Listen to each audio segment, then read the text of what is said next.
एक दिन दोपहर के समय महर्षि वाल्मीकि तमसा नदी के किनारे प्रकृति की सुंदरता का आनंद ले रहे थे। बसंत उतर रहा था, पेड़ों की छाया सुखद लगने लगी थी। वन पर्वत सब हरे भरे थे। तमसा मंद गति से बह रही थी। नदी का जल निर्मल था, उसमें तैरती हुई मछलियां चमक रही थीं और नदी ताल भी साफ दिखाई दे रहा था। हरे भरे वन में भांति भांति के पक्षी कलरव कर रहे थे। नदी के किनारे लंबी चोंच वाले चटकीले रंग के पक्षी एक पात में ध्यान लगाए बैठे थे।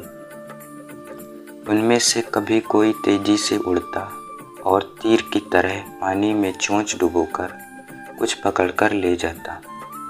नदी तट की शोभा को देखकर महर्षि वाल्मीकि के मन में अपार हर्ष था। सहसा उनके कान में क्रोंच पक्षी की सुरीली ध्वनि पड़ी। आंख उठाई तो देखा क्रोंच पक्षी का एक जोड़ा नदी तट पर कल्लोल कर रहा है। क्रोंच कभी चोंच से एक दूसरे के पीठ सहलाते, कभी थोड़ा सा उड़कर वे इधर उधर बैठ जाते और फिर पास आकर खेलने लगते। महर्षि वाल्मीकि को ये क्रोंच बड़े प्यारे लग रहे थे। इतने में नर क्रोंच को निषाद का तीर कहीं से आकर लगा और वह गिरकर छटपटाने लगा। पति की यह दशा देखकर क्रोंच बड़े करुण स्वर में रोने लगी। क्रोंच मिथुन की यह दशा देखकर ऋषि का हृदय करुणा से भर गया। वे शोक सागर में डूब गए।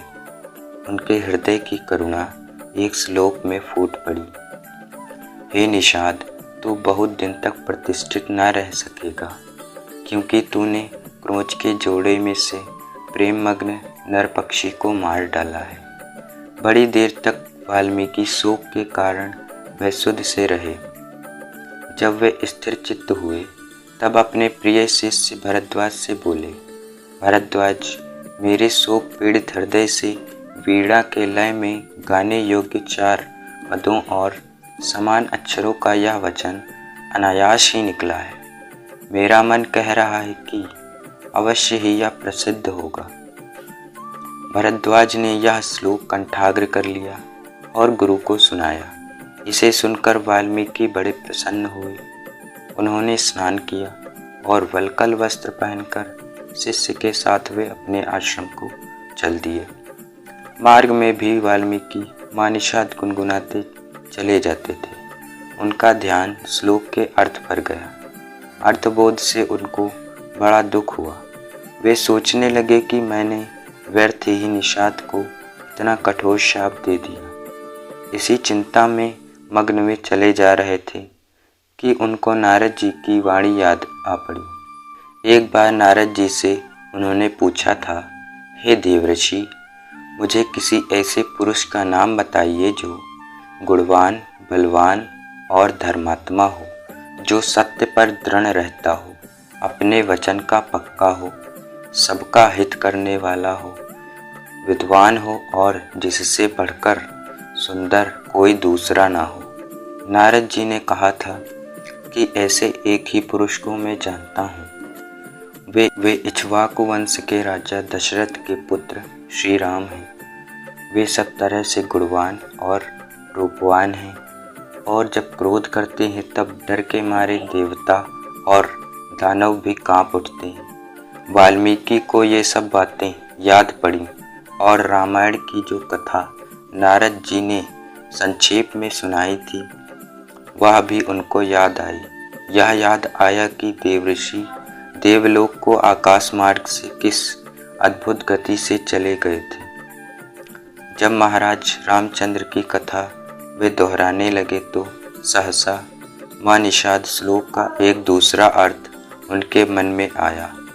हे माधव रामचंद्र, तू अनेक वर्षों तक राज करेगा, क्योंकि तूने मंदोदरी रावण जोड़े में से काम पीड़ित रावण को मार डाला है। यह अर्थ मन में आते ही उनकी चिंता मिट गई, परंतु माँ निषाद श्लोक उनके मन से नहीं निकला। वे उसे प्रायः गुनगुनाते रहे। एक दिन वाल्मीकि जब ध्यान में बैठे हुए माँ निषाद गुनगुना रहे थे। सृष्टि के रचयिता ब्रह्मा जी ने उनको दर्शन दिए। ब्रह्मा जी बोले, ऋषिवर, मेरी ही इच्छा से यह वाणी अनायास आपके मुख से निकली है और श्लोक के रूप में इसलिए निकली है कि आप अनुष्टुप छंद में महाराज रामचंद्र के संपूर्ण चरित्र का वर्णन कीजिए। श्री राम की कथा संक्षेप में आप नारद जी से सुन ही चुके हैं।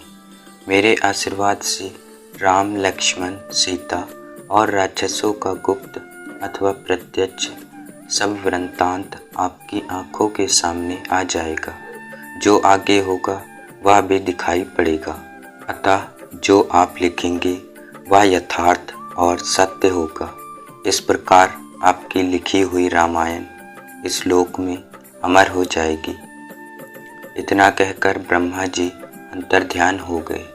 वाल्मीकि श्लोकों में श्री राम के चरित्र का वर्णन करने लगे। सब श्लोक मधुर और सुंदर थे। इतना कहकर ब्रह्मा जी अंतर्ध्यान हो गए। वाल्मीकि श्लोकों में श्री राम के चरित्र का वर्णन करने लगे।